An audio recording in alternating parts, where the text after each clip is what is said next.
Welcome to The Explainer. Today, we're diving into a legal case that's just full of twists and turns, the bribery allegations against the former mayor of Taipei, Ko Wen-che.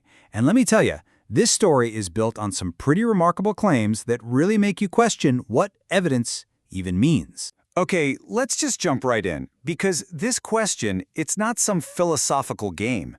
According to the sources, this is at the absolute center of the prosecution's case.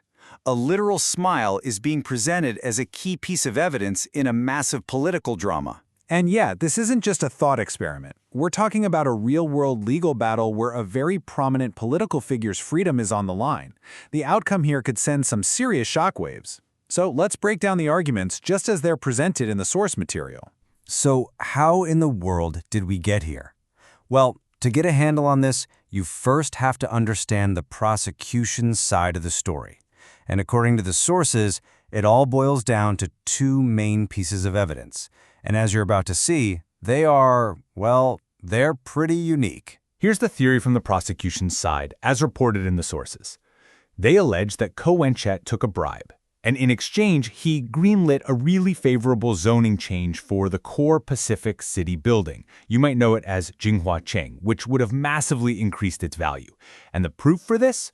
First, the supposed satisfied smile of a developer after a meeting, and second, a political donation to Ko's party that was made, get this, 2 years later. Now, this is where it gets really wild. That smile evidence?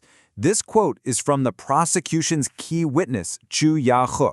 But here's the kicker. According to the source material, he later admitted in court that he wasn't even in the meeting he was describing. He was just guessing, he said, based on his supposed talent for reading faces. All right, so that's the prosecution's case. In response, the defense, as you can imagine, tells a completely different story. They lay out a timeline that, they argue, shows the prosecution is basically just connecting two totally unrelated events to invent a crime that never happened. Okay, so look at this timeline. The defense says the whole case hinges on that 2-year gap. They argue the zoning decision back in 2018 wasn't some shady favor. It was a legally required correction that the Control Yuan, which is an official government watchdog, had ordered the city to make. And that 2.1 million NTD donation? It didn't show up until 2020, much later. And the defense doesn't stop there.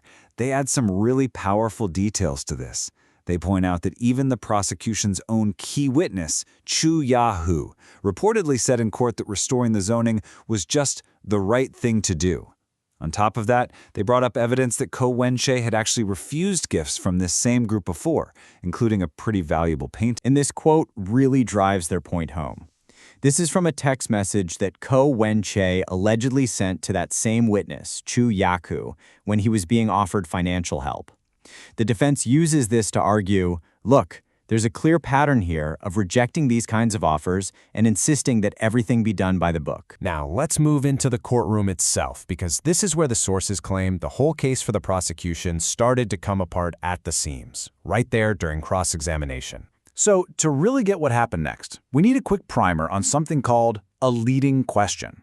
You've probably seen it in movies. It's when a lawyer isn't really asking a question. They're basically feeding the witness the answer they want them to say. It's like putting words in their mouth. Right. So, according to legislator Huang Kuo-chung, who is actually there in the courtroom, this is exactly what went down. He claims the prosecutor tried to ask a leading question to get the witness to repeat what he'd said during the initial interrogation. The defense lawyer jumped up and objected. But then, before the judge could even make a ruling, the prosecutor just withdrew the question. The defense says this was a calculated move to avoid having their whole interrogation process put under a microscope. And this alleged flip-flop in testimony? It's the absolute heart of the defense's argument. They claim that during the interrogation, the witness was basically guided to say the donation was a thank you for the zoning change. But once he was in open court, under oath, his story supposedly changed completely. He said restoring the zoning was just a legal correction, not some special favor. And here's the alleged reason why his story changed so dramatically. According to the source material, the witness, Chu Ya-he, admitted that he only started to think he might have committed bribery after he was detained by prosecutors. For the defense, this was a jaw-dropping moment. They argue it points straight to a coerced confession, a story that was born out of pressure, not truth. So after all of this back and forth, all these claims and counterclaims from the sources, what are we even left with? Well, the defense argues that this whole thing raises some very, very serious questions about what's really driving this prosecution. So this is the story that Ko Wen-che's supporters are putting forward. They're asking, how can you build a case on something the key witness himself admits was just guesswork? How does the timeline possibly make sense for a bribery charge? And the big one, was that central confession actually the result of improper pressure? They're framing this not as a search for justice, but as a politically motivated hit job. And in the end, this whole case, based on everything we've looked at from the sources, really forces us to think about a much bigger, much tougher question. When the very building blocks of a case, the evidence, the timeline, the witnesses, are this hotly debated, how can any of us really know where the line is between a real prosecution and a political attack? That's the challenge this case leaves all of us with. Thanks for joining this explainer.